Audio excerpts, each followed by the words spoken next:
This is Rugby Merlin and welcome back to the channel. So I knew it would take something pretty monumental to get me back in the saddle, and the Lions Tour has provided a big story which I couldn't resist, and that is the call-up of Owen to the Lions Tour. So there's been a bit of a cloud, I think, over this Lions Tour since the initial selection. A lot of players who are lacking match fitness, players carrying injuries, coming back from injuries, things like that. And it always felt like Farrell had chosen from reputation rather than form, which he's entitled to do and was always entitled to do. But it did cast a little bit of a negative vibe on the Lions Tour, and I haven't been as excited as I have been previously for this Lions Tour, particularly since Australia are no longer the dominant force that they once were. But this week I think is really shaken things up a lot. A lot of people suspected that Owen Farrell would be in the mix for selection, and the only reason really I think is because his dad is the coach. He's been on and off playing for racing in France, and he certainly lacks much fitness, but people did actually mention him as being a potential tourist when the squad was announced. That wasn't the case, but now that Daly, who surprisingly, and I was a doubter of his, played really well the minutes that he was out. He looked very like a spring chicken, to be honest. He had a great bounce in his step, got a few tries under his belt, and did really well. Unfortunately for him, he was injured. Now, Daly is, the versatile back. He can play multiple positions, notably like wing, fullback probably, but he could do a job outside centre as well. But he got injured, and as a replacement, Farrell has called in his boy, Owen. Give him a call on the family and friends WhatsApp group, and it's rightly caused a lot of controversy, I think. So Owen Farrell hasn't really played, he hasn't played for England since the heroic really lost to South Africa in the semi-final of the World Cup, where he did pretty well, but he'd had quite a rough season up until that point. And I made a couple of videos on it as well, particularly his high tackle routine, the shoulder only tackle, which he's infamous for. He struggled that season. He had a couple of bans, and eventually even the English, he was never popular in other nations, because he's that character, kind of win at all costs guy, which is great for England, but the other nations didn't really like him. But he had done well as a Lion, to be fair. But I think he had a guts full, and the English public turned against him, and he got booed by his own crowd, which is never a good sign. And he took a little bit of a break. He went over to France and for a couple of years collected the Euros over there. And his heart, you could tell his heart really wasn't in it. You know what I mean? Any opportunity he had to sit on the bench, he would take it. And he had nothing left to prove, really. And it looked like he was going to quietly go out, and end his career, collecting a paycheck, maybe go to Japan, that's what I foresaw for him, collect some more money, which, is his right to do. And, I'm glad when players take care of themselves financially. But now his old man has thrown him back into the fire. And it's a huge decision that could, potentially jeopardize the kind of the fundamental ethos of the Lions.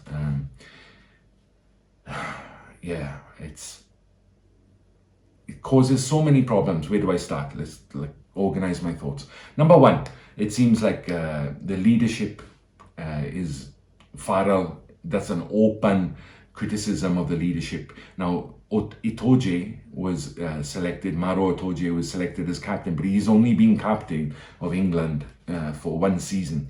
The start of the Six Nations, he was promoted to captain. He's a very experienced Lion, great guy for the Lions. And so instantly you have to think, well, that's a vote of no confidence from his coach. You know, he's obviously saying, like, you can't organize a leadership group, so I'm going to have to do it for you, and I'm going to bring in my boy to do it. So that's number one. So the undermining everything that's gone before up until this point by bringing Farrell in. Plus, Farrell, us now, what's he going to do? He's going to like sit in the sidelines? No, he has to get stuck in, right? So there's going to be a few noses out of joint, I would imagine. So is like other players going to be able to take that on the chin and move forward with it? It's a big ask for the players, like, you know what I mean? And obviously, like, Farrell has a lot of responsibility now being piled on his shoulders by his father. I think it's just asking too much, like. But we'll wait and see. But again, when I say the fundamental ethos of the Lions is like, it's always been, as far as I'm concerned, it's like the players who are playing on form, you know, regardless of what nation they're from.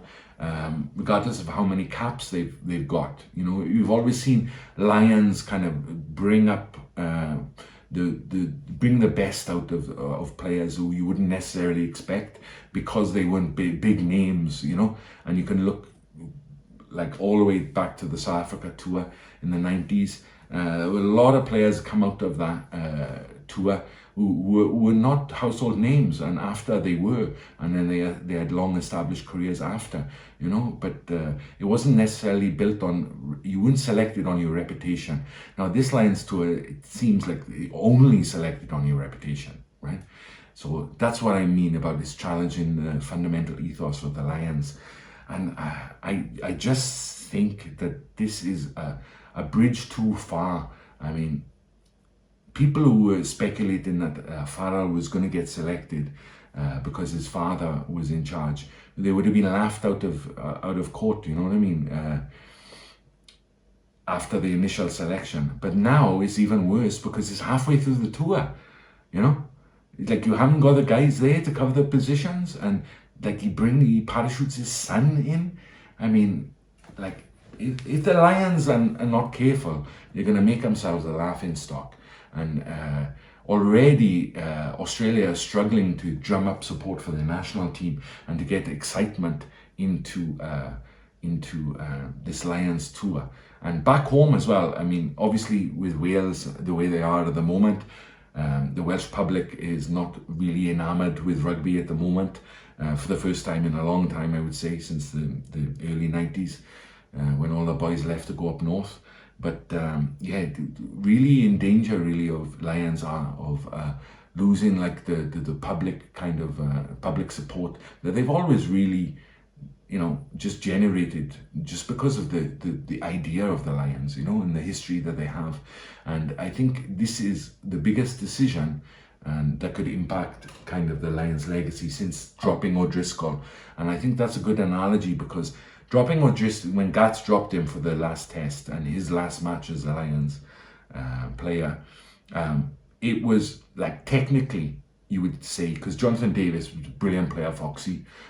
He came in and did a great job, but like, was it the right decision? Technically it was, you know what I mean, in terms of like, you know, analysis and things like that. But like, for the ethos of the Lions, it was obviously a mistake, and we still think about it like all these years later.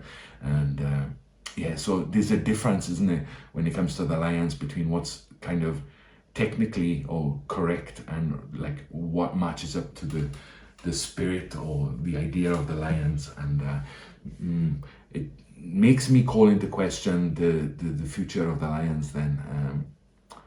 Yeah, so I really hope that this pays off, because it's a massive gamble, and people are just going to be waiting for it to fail.